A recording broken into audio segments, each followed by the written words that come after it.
প্রিয় শিক্ষার্থীরা আসসালামু আলাইকুম। এখন আমি তোমাদের একটি ধারার অ্যালগরিদম শেখাবো, জাস্ট শুধু অ্যালগরিদম, একেবারেই সহজ করে। এই ধারাটি স্কোয়ার দিয়ে দেওয়া আছে।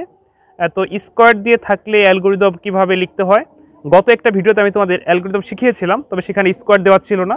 তো অনেকেই বলেছিল স্যার স্কোয়ার দিয়ে আমরা কিভাবে লিখব। তো এই ভিডিওটি যদি তোমরা মনোযোগ সহকারে দেখো, সম্পূর্ণ দেখো, তাহলে যে কোনো ধারার অ্যালগরিদম লিখতে পারবে। আমি শুধু আজকে অ্যালগরিদম শেখাবো। তো প্রিয় শিক্ষার্থীবৃন্দ, আরেকটি কথা বলে রাখি, সেটি হচ্ছে তোমরা যদি কেউ এই আইসিটি বইয়ের পঞ্চম অধ্যায় পড়তে চাও, বা ফুল কোর্স কমপ্লিট করতে চাও, বা মাসিক বেতনে পড়তে চাও, তাও কিন্তু আমার সাথে যোগাযোগ করতে পারো।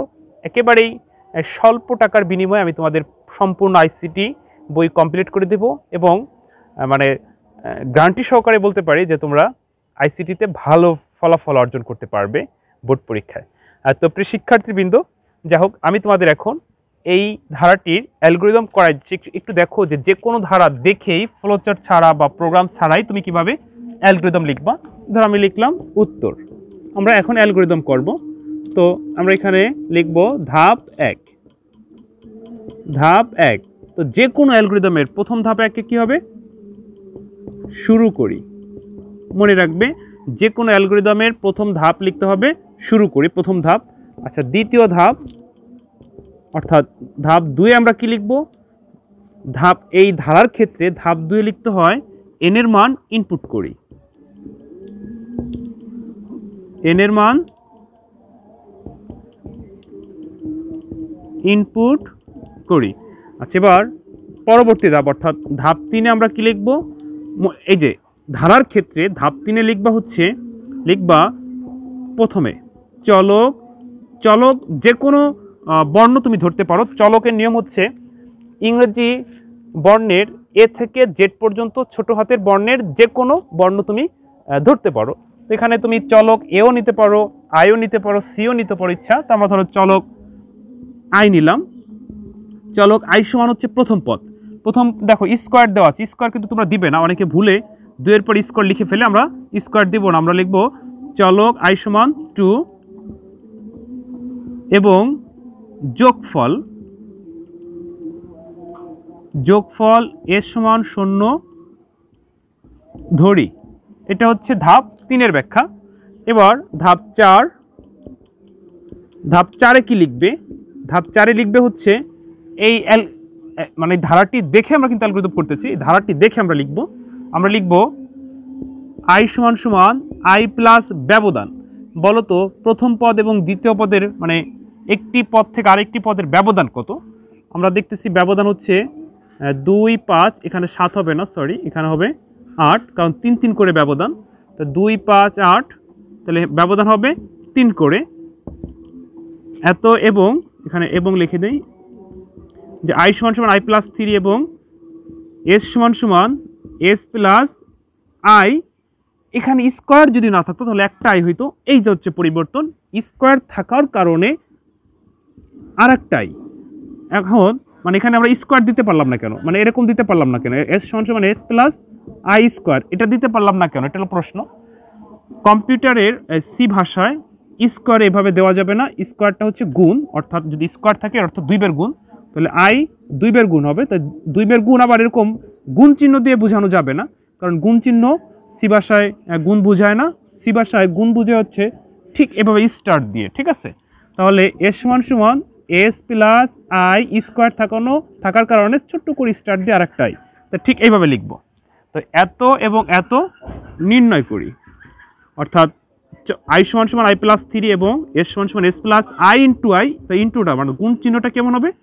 ছোট করে স্টার, একটু উপরের দিকে, সোজা নয়, হ্যাঁ, নির্ণয় করি। ওকে, আচ্ছা, এরপর হচ্ছে ধাপ 5-এর ব্যাখ্যা। ধাপ 5-এ কি লিখবে?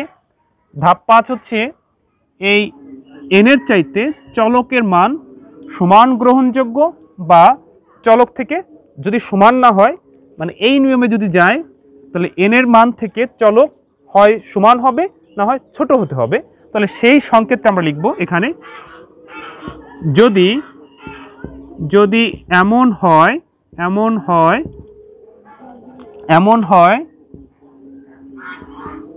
তাহলে 6 নং ধাপে গমন করি, যদি এমন হয় তাহলে 6 নং ধাপে গমন করি, কমা অন্যথায়। অন্যথায় মানে হচ্ছে যদি এমন না হয়, তাহলে যদি এমন না হয় কথাটি না লিখে আমরা লিখলাম অন্যথায়, মানে যদি এমন হয় তাহলে 6 নং অর্থাৎ পরবর্তী ধাপে গমন করব। আর যদি মানে এমন না হয়, তাহলে আর যদি এমন না হয় ওই কথাটি না বলে আমরা লিখলাম অন্যথায় 4 নং ধাপে গমন করি, 4 নং ধাপে ফিরে যাই, 4 নং ধাপে ফিরে যাই। ওকে, আচ্ছা এবার ধাপ 5-এর পরে ধাপ 6 আমরা কি লিখব?